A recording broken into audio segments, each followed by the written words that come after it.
Hey, aloha everyone.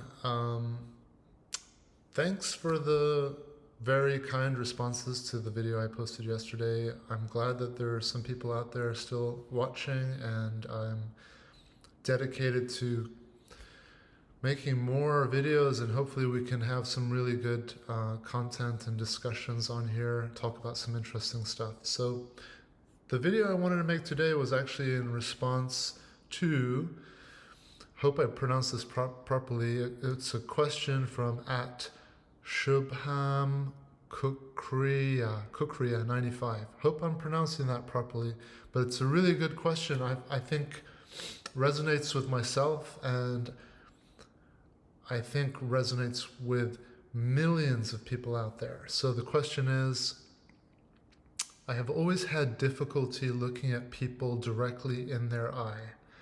I'm just curious, what could it be? So thanks for the question, first of all, Shubham. I hope I'm pronouncing your name correctly. Um, First of all, it's not just you. Why do you think it is that so many celebrities wear shades, sunglasses indoors? Like from Jack Nicholson, like to there's so many. I can't think of all of them off the top of my head, but the what's the actor who plays Iron Man, who also played Chaplin? He's always got the filtered shades on, so he's always got like a tone of blue or red. Elton John is the same.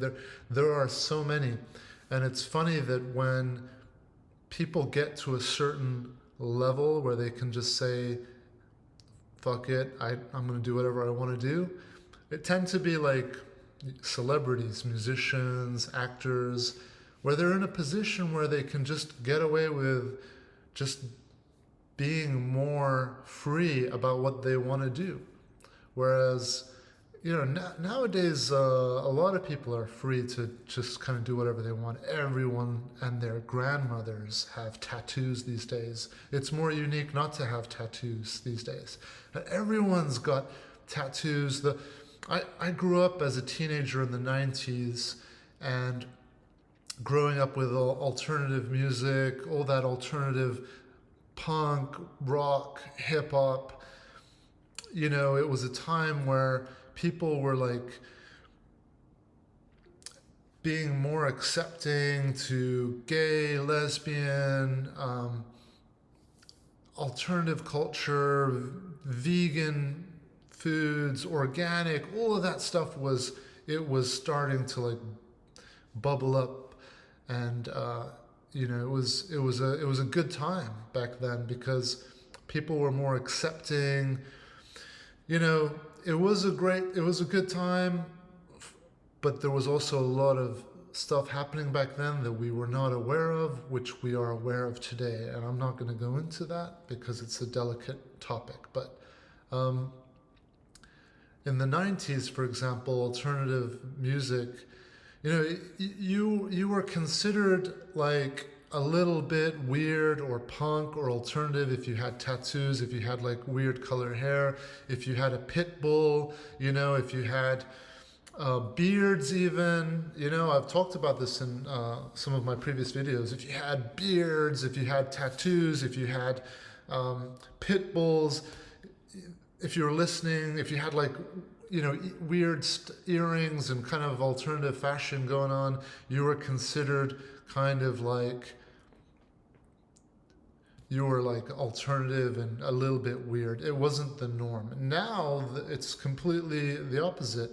I feel like our world today, has been heavily influenced by those teenagers who grew up in the 90s, because it was about being real, it was about being honest, it was about being yourself. It was not about how you look, but it was more about the contents of your character. Are you an honest person? Are you a kind person? Are you an accepting person? I grew up listening to alternative music like punk, metal, hip hop, and my group of friends were mostly artists and musicians, and it was all about being accepting to all kinds of people: black, white, Asian, Hispanic, Indian, Pakistani, English, Irish, Scottish, German, Polish. It was a time where you were like accepting to everyone. That was the cool thing. It was like the niche. It was like the tip of the spear. It was something new back then. And we've kind of evolved into a place today where all of that, and by the way, Shubham, I'm sorry, I've kind of digressed a little bit, as I tend to do in these videos, but I will come back to the looking people in the eye. But this is all linked to it. So we were trying to create like this society that we could all just kind of be accepted to, regardless of our differences, and what we would look down at ourselves if we felt like we were different.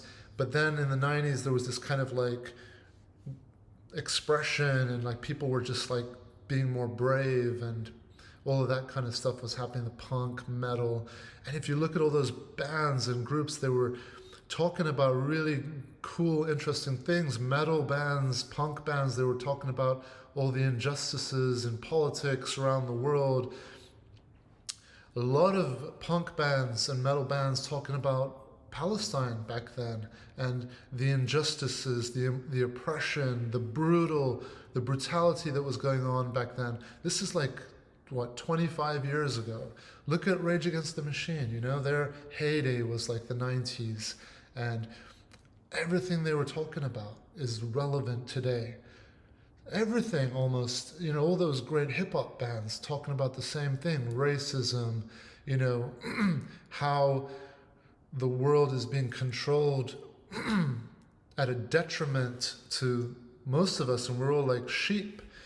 But nowadays it's different. Nowadays everyone's got tattoos. Everyone's got like crazy colorful hair and piercings all over the place. And that doesn't necessarily mean they're not the same people who were doing that in the 90s. Now it's just become normal. It's become a way to, and in a way it's good, and in a way it sometimes when things become trends, it can be not such a good thing, right?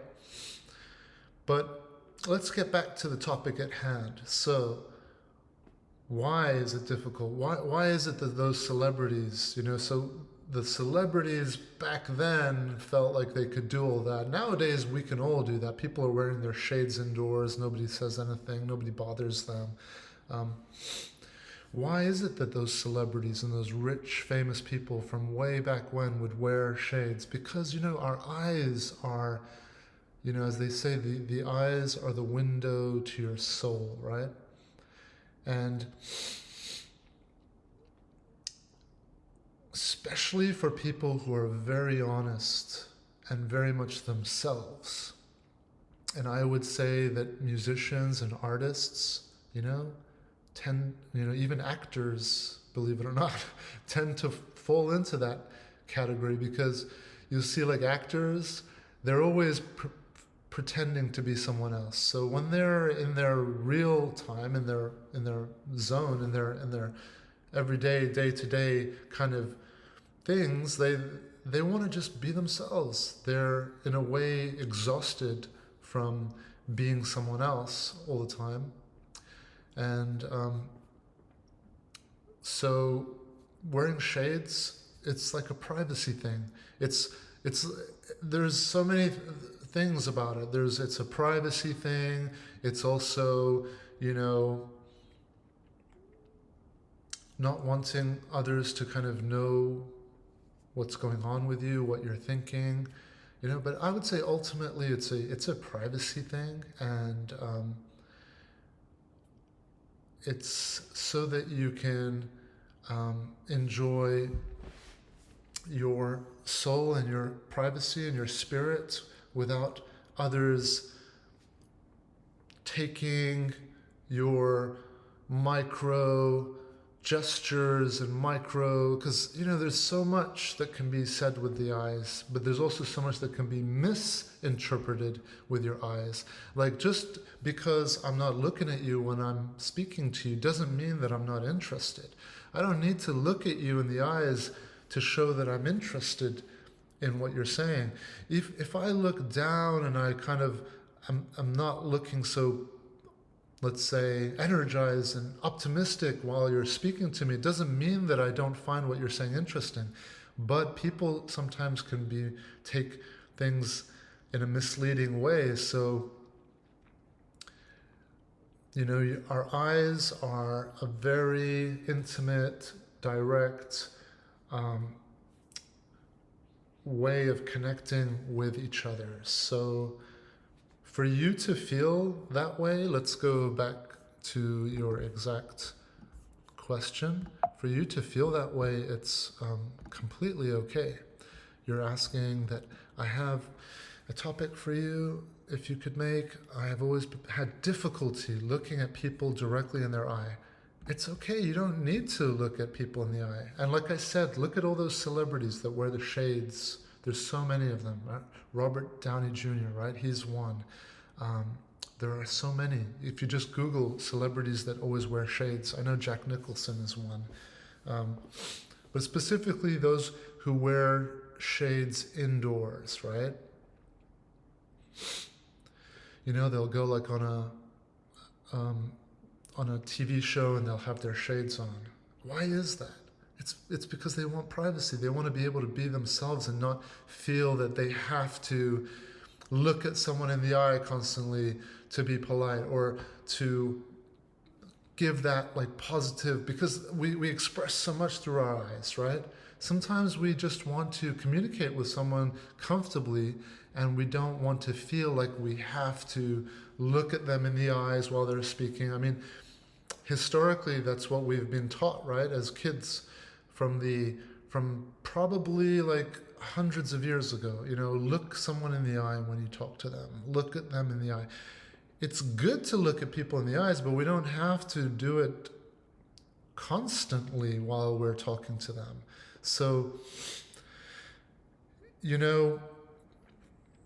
there is like a balance. In fact, this video is great because we're going to go into different things, because looking at, this is different with men and women. Like sometimes looking at men, if you're a guy and you're looking at another guy in the eyes too much, it can be like a challenging thing too. And the other thing is, Shubham, that this is different in all cultures and countries all around the world. Like in America here, even in America, in different towns and cities, it's going to be different. Like if you're in cities, people probably not going to be expecting so much eye contact. But if you're more in the countryside, small towns, people are going to expect that, eye contact a little bit more, because, it's all about, I don't want to say it's all about, that's too strong of a word, but it is about trust and connection and those things. But again, like I said, it's okay not to look at someone in the eyes while you're talking to them. Try to occasionally check in, but you don't have to do it all the time. Our eyes are beautiful. They're some of the most beautiful part of our body, so of our, or of our being. So giving people the gift of your eyes is not a terrible thing. You don't have to do it constantly. And again, like I said, it's different with men. When men are talking to each other, you can get away with not looking at each other in the eyes as much. Men will give each other a pass on that, because men are less into it than women. Women love eye contact because women they tend to want to sense more. They want to feel more secure when they're talking, especially to a guy, right? They want that eye connection. They want to know, okay, he's looking at me in the eyes and I can sense from his eyes, that he's confident, calm, honest, focused, so many other things. Again, this doesn't mean that when you're talking to a woman, or if you're talking to ladies, it doesn't mean that you have to constantly be staring at them in the eyes. No, it's good to be natural, and it's good to behave in a natural, comfortable way. Occasional eye contact is fine. So I guess in short, to answer your question, please rest assured that you're not alone. And if you have difficulty looking at people directly in the eyes, you are actually a very normal, healthy human in 2025, because it is more difficult looking at people in the eyes these days, especially after COVID and quarantine. People have become a little bit more suspicious of each other, a little bit more, there's so many differences that the media, our social media, our news they're picking on all our differences in our race, our differences in ethnicities and religions and nationalities and, oh my God, like gender, and it's just endless. So when we encounter people, especially people for the first time, we don't know, what they believe and what they think. Are they one of these crazy conspiracy people? Are they one of these people that is maybe more prejudiced, more judgmental? At the end of the day, though, it doesn't matter, right? It's all about you. So no matter what others are experiencing, your focus should be on yourself, right?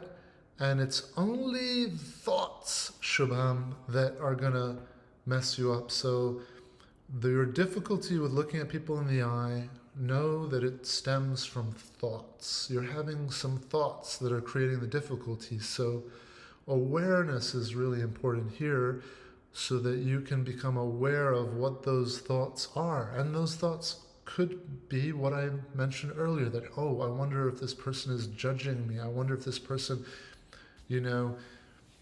is prejudiced. I wonder if this person is whatever, there could be so many different things these days. So be aware if you're having these limiting thoughts. That's what we call them, thoughts that they limit us, right? That they constrain us. Be aware if you're having those thoughts, and then be okay with those thoughts. If you're having those thoughts, forgive yourself and see, okay, I forgive myself that I am having these thoughts. I can't blame myself. Every channel I turn on, it's about, religions hating on each other, races hating on each other, I don't know, like country music versus metal, and I don't know, it's everything. They're trying to divide all of us and create fear and division. Why? Because we're more easily controlled that way. Why would they want us all to unite with each other? That's terrifying to them. Who's them? It's the corporations, it's the government, it's the people who are making billions off of us and treating us like cattle, just milking us and taking our money, They want us to be divided. They want us to be in fear. They want us to have difficulty looking at each other, in the eye.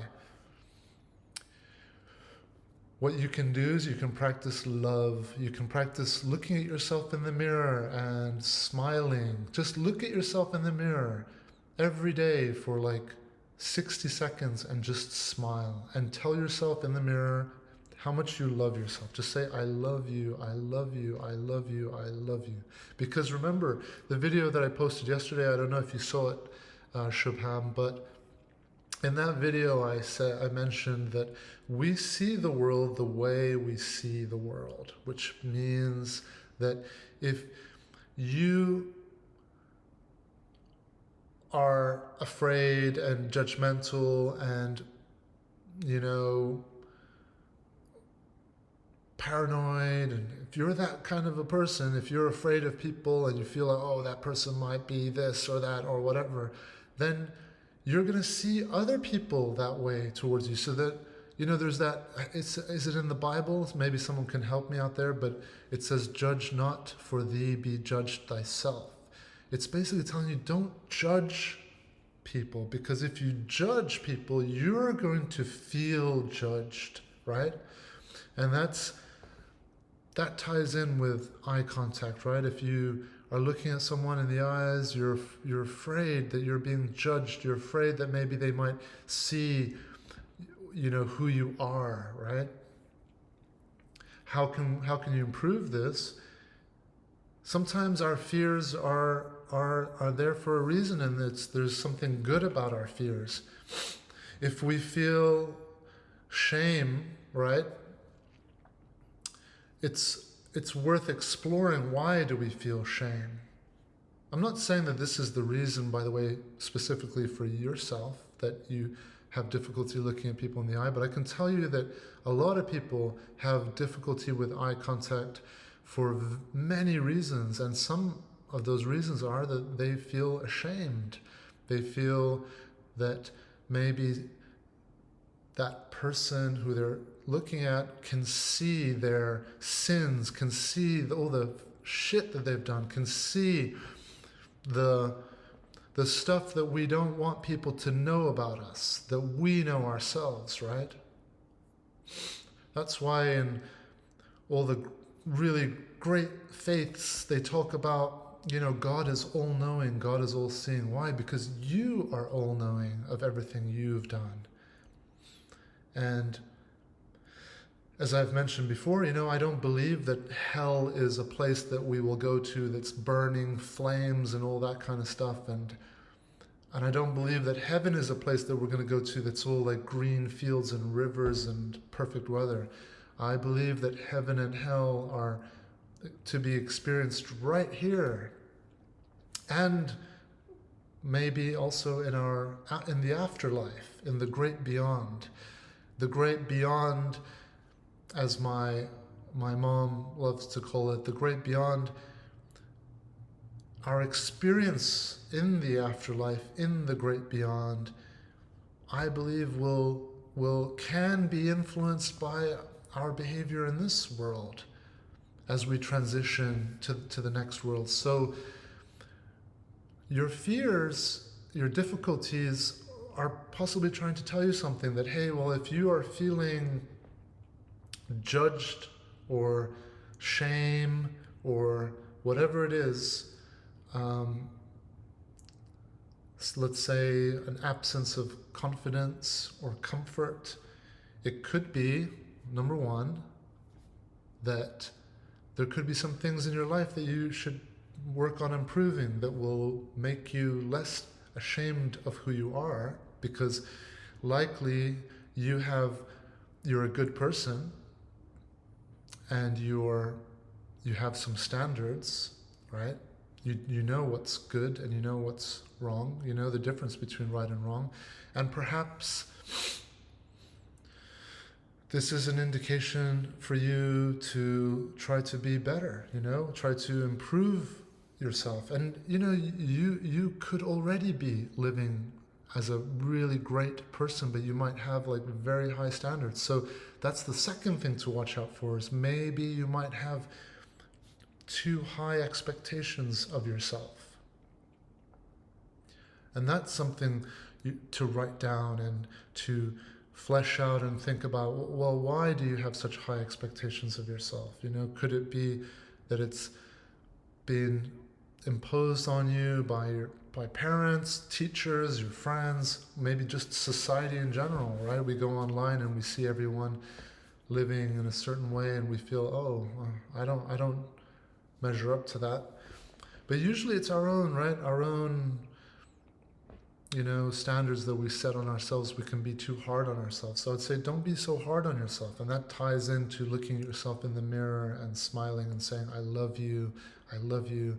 Be kind to yourself, be forgiving to yourself, no matter what it is that you're doing. If you're doing stuff that you know to be not good,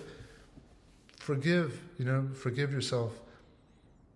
And how do you forgive yourself? I mentioned it in the video yesterday.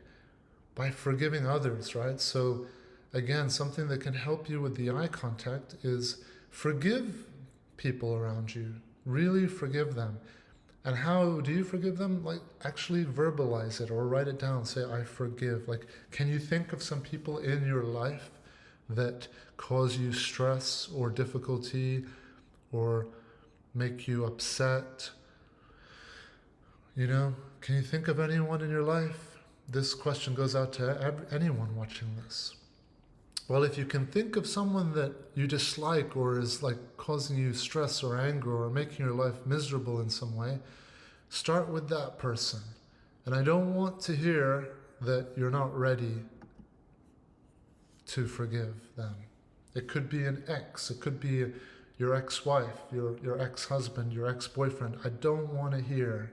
I say this in my sessions when I'm working with my clients. I say, I don't want to hear that you're not ready, because that's what they tell me. I'm just not ready. No, just you have to start. If you have that approach, you'll never be ready. So just begin with your forgiveness. Write it down. Say, I forgive whoever, Jane. Let's say, I forgive Jane for breaking my heart. I forgive Jane for lying to me. I forgive her for cheating on me with someone else. I forgive, it could be whoever, right? So write it down. Like, fill a whole page of forgiveness that you intend to do for one person in your life. It could be your father, your mom, your brother, whoever it is. There was a person yesterday or today who commented on my video and said that he loves to be on his own, and his greatest memories are him spending time with himself and with Jesus. Which, brother, that's a beautiful thing, and I salute you and I send you power and energy. Well done, and God bless and always guide and protect you. But then in your comment, you also mentioned some negative things about your family and friends and stuff. I think you said that they were fake and whatnot, which I totally hear you. Like, there's so many family members, friends that I have, family members. There's just so many people in my life that I feel the same or even more feelings towards them, not positive feelings. But that's where forgiveness comes in, right? Because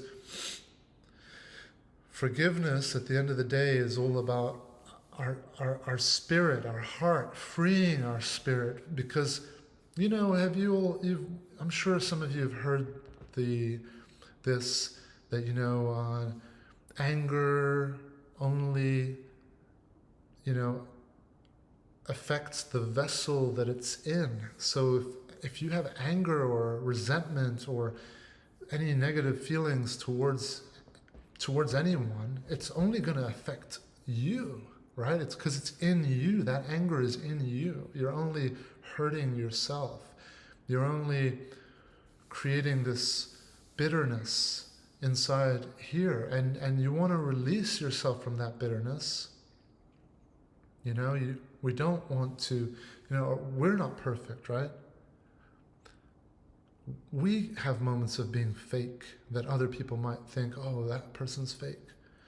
We can't go on living in our lives constantly worrying about being perfect all the time. We're going to mess up. We're going to have moments where we're going to look like we're fake and we're not real to others.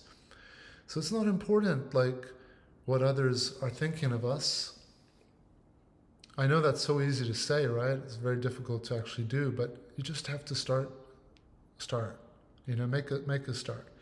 So I don't know if this helped answer your question, but I would say, to wrap things up, number one, you're totally normal and it's totally okay. You're not unique. Millions of people feel this way, all right? It's why celebrities, artists, musicians, actors wear shades indoors. Okay, it's not because they're trying to look cool. Trust me, they are, trying to feel more comfortable because they're increasing their privacy. Right? Our eyes are a sensitive, intimate, delicate window to our soul, especially if you're a real, authentic, vulnerable person, which sounds to me like you are. Shubham. So,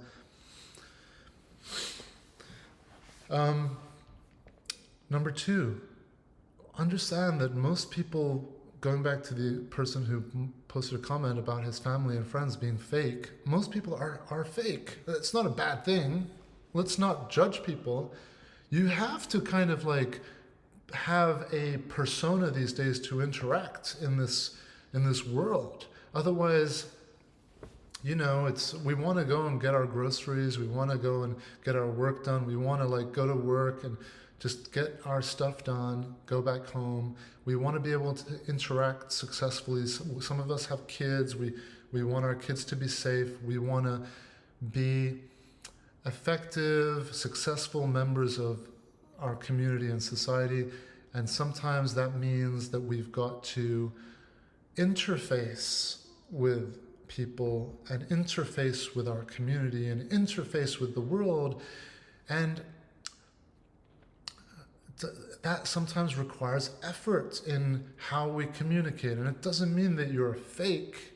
It just means that you're, it's like computers, right? Like I grew up in the 80s, 90s, right? And in the 80s we used to have MS-DOS, right? And that was sort of like the underlying bare bolts, programming for a computer. And then you had the operating systems that came in that were a lot easier. Like MS-DOS, was like, you had to like type everything out to run programs. Like it was not a great operating system. It was very, very basic. A lot of people out there will be like, oh no, it was awesome. It was great because you could like had more control. Yes, but it was very difficult to use. You had to like understand it. It's not like our operating systems nowadays where you have the mouse and it's all easy, right? So it's the same with us. When we interact with people, we've got to create an operating system, an interface, a user interface, right? An interface between who we really, really are, like when we're at home and when we're with our loved ones. We could be like totally different than when we're out in society, right? And there's nothing wrong about that. Doesn't mean you're fake. There are millions of people out in society. How are we going to get along with everyone, and how are we going to communicate effectively with everyone without some sort of a common interface, language, right? That's one type of interface. Are you a fake person because you're learning English? No, you're learning English so you can communicate. Are you a fake person if you work on your pronunciation, on your accent? Does that mean you're fake? No, you're doing that so you can communicate better.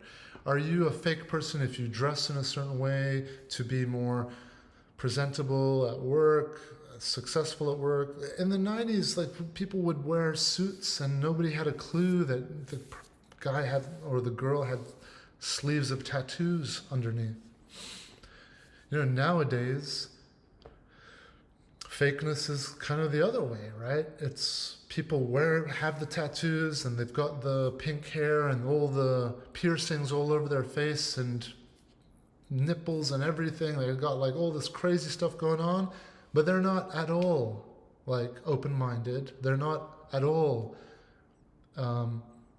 representing or reflecting that inclusive alternative culture of be okay with Muslims, be okay with Jews, be okay with Christians, be okay with religious people, be okay with atheists, be okay with transsexuals, be okay with gay people, lesbian people, be okay with black, white, brown.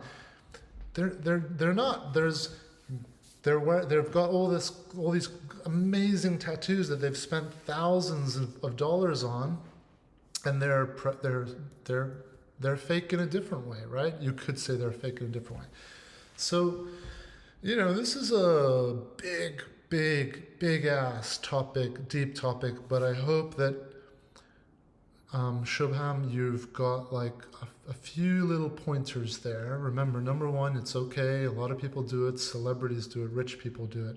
And if those rich celebrities like Robert Downey Jr., I mean, he's like a man's man, right? He's Iron Man. He's a millionaire. He's like good looking, attractive, charismatic, and he's trying to get more privacy by wearing, shaded glasses. Then I guarantee that you're okay, that I'm okay not looking at people directly in the eyes or feeling a little bit uncomfortable with that.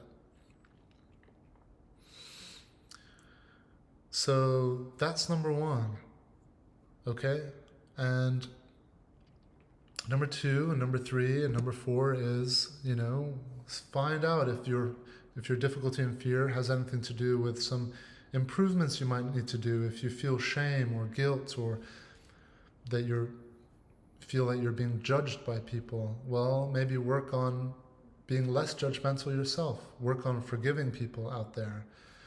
Or it could mean that there are some areas in your life that you've got to improve. Maybe reduce your bad habits. It could be smoking weed. It could be your bad diet. It could be lack of exercise. It could be watching porn. It could be lying, stealing. There's all those things that can make us feel, like shameful or whatnot. At the end of the day, I'm going to leave you with the most important thing of all is love yourself. Self-love, forgive yourself. We're all trying our best here. We're all imperfect. I personally have difficulty sometimes looking at people directly in the eyes, but my work and my interests in life have motivated and encouraged me to be someone that I want to make people feel comfortable and at ease around me, so that because that interests me. So sometimes that means not looking at people in the eye. People are different. So some people, they appreciate that eye contact. Some people, they need it. Some people, they don't want it, and they appreciate not being looked in the eyes. So I'm not saying that you've got to be like a master of being able to read people, but just know that everyone's different out there. And some people will love that you don't look at them in the eyes, and some people will hate it. So we can't please everyone, right? So at the end of the day, just please yourself, because I'll tell you what will make you the most attractive and comfortable person to be around is when you feel comfortable inside you. So if you feel more comfortable not looking at people in the eye, then just do that. As long as you have that comfort, giggly feeling inside, it doesn't matter. If you have shades on, but you have that comfortable, giggly, fun vibe emanating from you, it's going to be fine. All right? We're all imperfect. We're all doing something to irritate and annoy each other.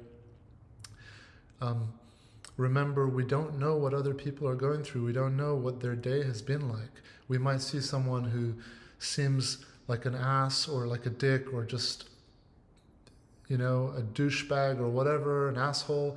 We don't know maybe that day what happened to them. Maybe they lost someone they loved. Maybe something terrible happened to them that day. So let's all just be patient with each other, especially if you've stumbled upon this video and you're watching this. Try to be one of those light bearers out there in the world. Be more patient, more kind, more loving, less judgmental. And when I say all those things, I mean be those things to yourself first, because when you are more loving, kind, forgiving, less judgmental to yourself, it will automatically start to happen with everyone around you, but it all starts with yourself. So Shubham, I hope that the video helped. And my final thing that I'll say is be kind, loving, less judgmental to yourself. All right? And I'm going to go ahead and post this video up as well. And then get into this beautiful day. All right, adios, everyone. Talk to you all soon.